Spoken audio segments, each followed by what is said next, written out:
Take Command Podcast. Craig Hoffman here. Logan Paulson there.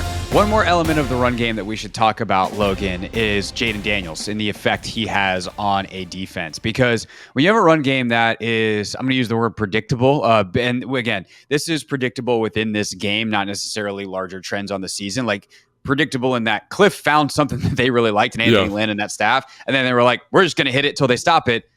Tennessee never stopped it, so they just kept on doing the same things, and they would run the same exact play sometimes, same exact personnel, same exact formation, and they would get almost the same exact results. So why would you change?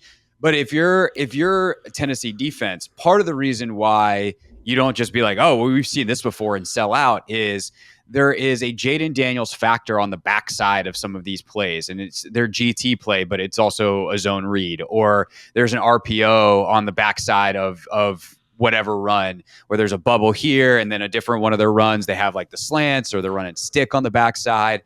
How do you feel like Jayden was as like a decision maker in how he executed that, and what impact could you see that having on the Tennessee defense, even though his rushing total, we'll talk about him as a scrambler more in a second, but like his rushing total wasn't huge in this game, but I think he had a huge, hidden impact if you're talking about the stat sheet. I mean, a huge hidden impact. I mean, even on the B-Rob touchdown. So when you're blocking GT, right, which it's a touchdown play to B-Rob, right?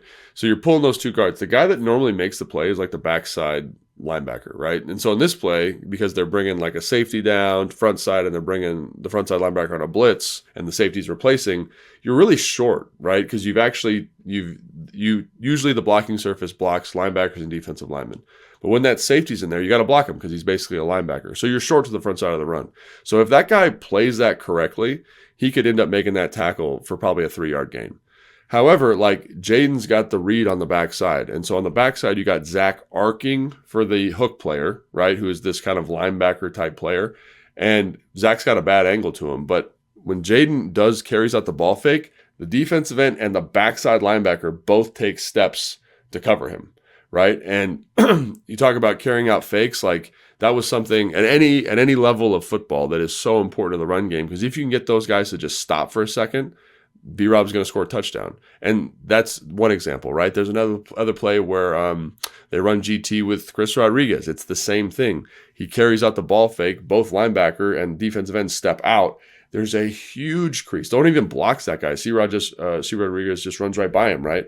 They run a wham, and Jayden acts like he's carrying out the boot with the zone read, and the linebacker fits the wrong gap because he thinks, I got to carry to Jayden. Oh, no, I got to get downhill, and there's two guys in a gap, and Rodriguez hits it for a huge gain. So in terms of hidden yardage, I mean, he deserves a ton of credit for all the blocking that he did, and it's not like he's physically mashing on people, but they're just aware of his presence, and rightfully so, because he can kill you. Absolutely, he can kill you. But I just think like that is the type of stuff that this run game has that no other run game in the NFL has. Maybe Indianapolis or something like that. But Baltimore, right? When you have guys that are dynamic like that, you have to always be aware of them keeping the football. And I honestly, in watching the film, I was like, what was Tennessee's actual plan for the zone read, for the keep? Because every team we've played over the last couple of weeks has had a very clear plan. We're going to pinch the defensive end. We're going to loop this backside hook player. We're going to take it away. We're going to give you false reads. We're going to play man-to-man coverage. And I felt like Tennessee was like, we're just going to play our normal defense. And it's like versus a player like Jayden Daniels, you can't do that. You can't. It just it doesn't work. And so that was something that really jumped out to me was maybe he didn't have 100 yards rushing, but the first explosive play he helps on, right? The two explosive Chris Rodriguez runs, like he's the reason that they're misfitting those runs. So he didn't get 100 himself, but he definitely contributed to how productive and effective this run game was. It's kind of wild because Denard Wilson, the Tennessee defensive coordinator, comes from Baltimore. It's like, don't you watch what teams do to Lamar? And maybe that's why they space the defensive ends out a little bit more to make the read a little bit muddy. But it's like that's something I remember from when Robert was here. If you space the defensive ends out, get width, then just hand the ball off because there's a crease there now naturally, right? And that's essentially what they did, right? It was like when B-Rob in the low red, we were just talking about this play. They're in 12 personnel with Ben Sinnott, and he's coming back across the formation, and they're running a zone read. The defensive end is so wide. he just hands it to B-Rob, and B-Rob doesn't get touched till he's on the goal line. You know what I mean? And then obviously Terry scores the next play. But like that's I don't know what they were thinking, honestly. Like I don't see a clear vision in terms of plan for stopping the run. And again, like kudos to Cliff, kudos to Anthony Lynn, kudos to Jayden. They all did their part, but again, like they were helped out schematically because it just felt like Tennessee was like, we're better than you. And obviously they weren't. Yeah, there's a couple times where I thought Jayden made the right decision to pull it, and then guys made plays. And there's one where exactly what you talked about earlier, where like the linebacker comes over, like defensive end crashes, linebacker covers, and I'm like, ooh, it's one of those where like you're hitting pause, try to watch some couple things, and you're like, this is going to be a big get. Never mind. Yeah, and just like linebacker appears and it gets strung out. But you can see it in plenty of the big games where he gives it in this one to where they're able to get that. Obviously, they play off the zone read where there's been a huge play for them in the red zone to get the touchdown to Ertz. I know they set that up a little bit differently than they've been running zone read, but like it just shows you like unless you have a Luke Kuechly, a Roquan Smith, one of these linebackers that has this encyclopedic knowledge, a Bobby Wagner, of what the other team is doing. Guys are mostly out there playing, and they're not as attuned to all these little details that might be a tell, that might be a give. And I feel like Washington really took advantage of that. And I think another example of this that we can talk about with Jayden's performance, and that also obviously plays into Cliff, is how Cliff stacked personnel. I mean, I charted personnel in this one. I don't know how I choose what I chart, what extra random piece of information. Sometimes you text me, you're like, let's talk about personnel. I'm like, what? Like, okay, let's do it. You know what I mean? Sometimes as a game, it starts first couple, whatever. I'm like, oh, that's interesting. Let's track this. Let's see how it goes. Sometimes it's a box count thing. Sometimes it's personnel. But like, the first 3 plays of the game, they're all in 12 personnel. Then they get out in their second drive of the game, which is like a 10, 11 play drive. The first 1, 2, 3, 4, 5, 6, 7 plays are all in 11. They go to 13 for 1 play, which they try to take a shot, that tight end leak to Sinnott. I want to talk about that play more in a second anyway. But then they go right back to 11. So like on a 10 play drive, 8 of them are in 11. Now the people are changing, right? Sometimes it's Sinnott, sometimes it's Ertz, sometimes it's Bates. And then the receivers, sometimes it's Terry, Luke, Diami, Oz. Like they're all changing. But as a defense, often you're not going to match the people. You're going to match the personnel grouping. Yeah. And so offensively, you're rotating in fresh guys. Defensively, if you're sustaining drives, you're just getting tired. Yeah. And so I think that then Jayden was able to really attack some of those guys, attack some of those things, and you get some of the, just tired players out on your dudes. And, whether it's slipped something to Zach up a seam here, or, knowing, hey, I got a good matchup with Terry over here. Like they did a good job of, and it also, by the way, shows the compounding nature of being efficient, converting first downs. Like you don't get that effect unless you can be efficient and actually convert the first downs, because then you don't get the 8-play drive. Yeah. But I feel like they did a really good job of that offensively, and then Jayden took advantage at some key spots and really did, I feel like, a good job in key situations, looking for Terry, looking, as DQ called it, looking for the lead dogs, the lead sled dogs to pull them down the field and put up this 42 points. Yeah, 100%. I think the other thing too is just the stuff you talked about there. And this is like more fundamental, like more simplistic maybe, but it's like their first down efficiency in this game was crazy. It's the best it's been in the past couple of weeks. And, some of that's moving Terry around the front. But I also think, again, kudos to Cliff, is just like they're going to play quarters.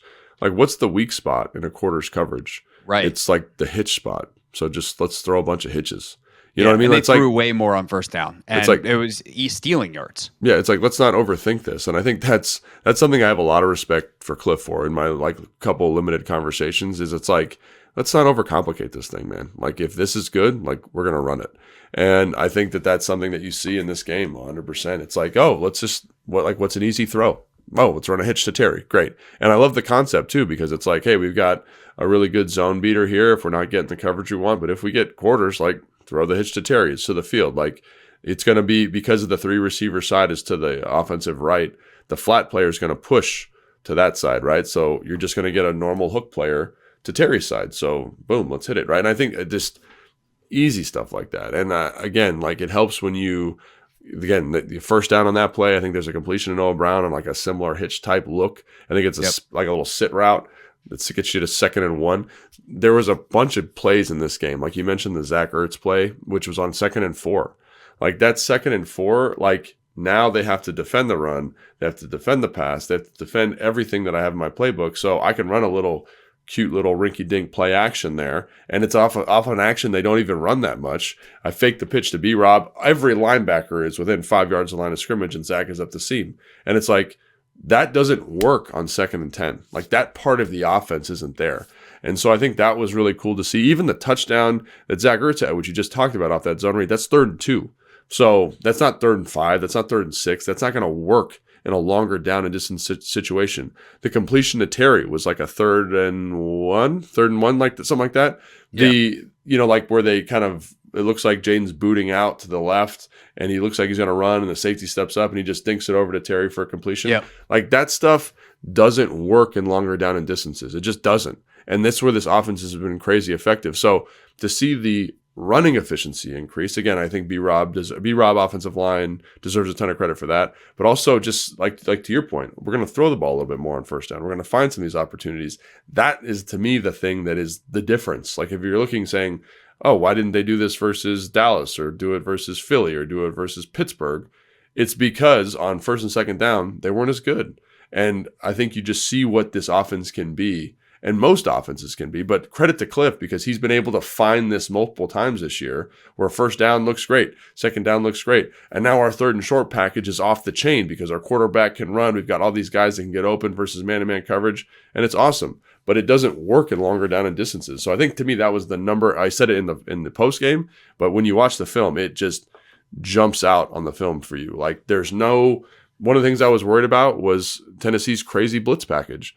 There was not a lot of opportunity for them to run it because we weren't in any kind of 3rd and long situation. So credit to Cliff, credit to the staff, great execution on 1st down, but this is the formula offensively for them. And this is how they have to be successful. And to be fair, that's most teams in the NFL. Like it's hard, unless you're the Kansas City Chiefs, right? It's hard to be bad on 1st and 2nd down and then win a 3rd and long, unless you got Patrick Mahomes, right? That's just a fact. Right. But for us, this is how we got to do it, and I love how they got there with the game plan runs, with the throwing on 1st down, with just a crisp execution. And I think also when you look at it, like they were devastating on 3rd down at times. Where like it's 3rd and 1 and they get to 16. Yeah, like they're getting chunk plays because the defense is just like, I don't know what to cover here. Like we can't give up a yard. We have to be really aggressive. And then, it's a play action fake or whatever. They're playing man to man on the outside. You get Terry, on a good matchup and he gets a huge gain. And I think that was the other thing too with McLaurin. When we talk about like Jayden's decision making in this game, they really used Terry in key spots. I meant to tally this up, but I want to say like 5 or 6 of his 8 catches were on 3rd down or in the red zone. Like they picked their spots, and that's probably why it felt like Terry had $150 receiving when he only had 80 something. Like it was a really, really sensational job of saying, okay, we're in a high leverage situation. Now let's move Terry to the right, move Terry to the slot, move Terry here, get this matchup. Or like now we're going to pull out the thing that we've been setting up all game. And so I think that was really fantastic from Cliff as well. And then talk about execution. Like Jayden puts the ball on him and Terry has 8 catches on 8 targets. Like that's big time stuff from your best players when you need it. And that's how you put up 42 points on any NFL team. Yeah, and just going through the clips while you were talking, because it's a great point. The first 3rd and 1 is a slant to Terry. The 3rd and 2 in the red zone is Terry's touchdown, right, off of play action. And again, like that's awesome. The 3rd and 3 down in the red zone where Terry catches his 2nd touchdown. Those are huge moments, right, where you got to kind of, again, look to your lead sled dog. And great job by Cliff getting them formationally right to get them those opportunities. But those are big downs. And, like if you think about last week versus Dallas, like one of the early 3rd and 2s, we drop a slant that gets us off the field and kind of gets us out of offensive, it gets the Commanders out of their offensive rhythm. Like, why risk it? Let's get the ball to Terry. He's going to catch that ball. And, one of London's favorite sayings on the broadcast is like, death, taxes, and Terry McLaurin on a slant. Like, and it's not untrue. Like he just has a really good knack for running those routes in those moments. And again, Cliff moved around a little bit. It wasn't crazy. I think it was like. Well, that's the thing, right? It was a tweak, right? So typically they've lined him up. I pulled these up yesterday. They've lined him up somewhere between like 6 and 10 times on the right in most games, and like this week was like 11 or something like that. Yeah. But they also did use him a little bit more in the slot, a little bit more on the right, and that's the thing. Terry's having the best season of his career. This offense has been prolific for most of the season. They didn't need to reinvent the wheel and like go 50-50 splits and like have Terry moving around like he's Justin Jefferson. Just do it a little bit more often and do it in really important points to where the Titans defense is like, oh, this is different. What do we do now? And that's what they did. And they executed. Yeah, no, I think that's exactly right. And the other thing too is like, I think this is when you run 82 plays, you get to see more of the offense. And like when you're struggling, we said this on the post-game review, when you play Pittsburgh, when you play Philly, when you play a Dallas defense that seems to kind of have your number a little bit on the day, you don't get to see this stuff. And I think that was the other thing about this, which was great, is you saw the full kind of gambit of what they wanted to be and what they want to be offensively. You can do some different stuff. You mentioned the screen to Diami in our production meeting, like all that stuff. Like they ran 2 or 3 screens before that weren't very good, but then they hit that one because they had more time of possession and they got the ball more and they could keep taking bites at the apple. And like when you're really rolling offensively, like that's what you get, is more of those kind of opportunities. And I think when you juxtapose that or compare that to Tennessee, right, you don't get to really see Tennessee's offense because they're in this kind of hurry up, shot down the field look. You don't carry a lot of those plays, so a lot of it's redundant. It's very messy. It's challenging. It's gross. Like that's hard, and that's kind of where this team's been the past couple of weeks with kind of tough sledding, challenging looks from the defense. And here, all of a sudden, we get to kind of do what we want to do. And I think it leads to a very positive result. So just for comparison's sake, at the 10:52 mark, then they did that 3. So with 1:52 to go in the first half, the Titans had run 13 plays. Yeah. 13. They ran 10, and they were down 28-0. They get the ball back, go 3 and out. The Commanders go on a massive drive that eats up a ton of clock. It's a missed field goal drive. And they get the ball back with 1:52 to go in the in the first half. And they have run 13 plays in the game. It's impossible to get to anything. Yeah. And one last point on the Commanders' ability to extend drives that I just want to hit, more specific to Jayden, is he is like, this felt like the old offense in that when Tennessee did do things right, he still converted to successful plays. A couple of plays to highlight real quick. I mentioned this play a little bit earlier, that tight end leak, 5:01 to go in the first quarter. They try to run Ben Sinnott up the seam on this leak play. It's a shot. They kind of run Noah on a post. Sinnott comes back off of play action across the formation, leaks up. It's one of my favorite. I always just love this play because it's just like, sneaky tight end going up the seam on the backside. And Tennessee covers it perfectly. So Jayden scrambles for 5 yards, and all of a sudden it's 2nd and 5. Because it was on a 1st and 10. Couple drives later, there is on a first down. This is the last play of the first quarter. They run a play action boot. Jayden comes to his right. It's a 3-level read. Highs covered, mediums covered, lows covered. He runs for 7 yards. Yeah. It's 2nd and 3. Like that ability to take perfect coverage and turn it into a successful play was how the Commanders' offense was so prolific earlier in the season, because it keeps you in the good down and distances. It extends drives. It does all the things that we just talked about. And even like they run that flea flicker in the middle of that big long drive I just referenced where it ends in the missed field goal. Yeah. And I actually think he could have thrown Terry here. It would have been a little bit of a riskier throw, but like I think Terry's open. But he decides, it's not what I want right now. He throws the ball to Noah Brown, nice 7 yards, curl route. Mm-hmm. Yeah. He actually had a true check down to B-Rob later in the game. And I was like, well, he doesn't do that often. Normally he tries to scramble or whatever, but nice little check down in the flat to B-Rob. So this ability to take quote unquote perfect coverage and turn it into 5, 6, 7 yard gains, like that's how you stay efficient as an offense. And I thought Jayden did a spectacular job of that in this game. Yeah, no, I totally agree. And I think like I'm really glad you brought that up because I had that in my notes and I just forgot to read it. But it's a huge difference. Like I just was going through his scrambles just to remind myself of the situation. And obviously the ones you highlighted are huge, but there's more. There was like a 2nd and 6 where he gets it to a 3rd and 1. Like, and those are also, big. he scored a touchdown on a scramble. Yeah. That's an important one.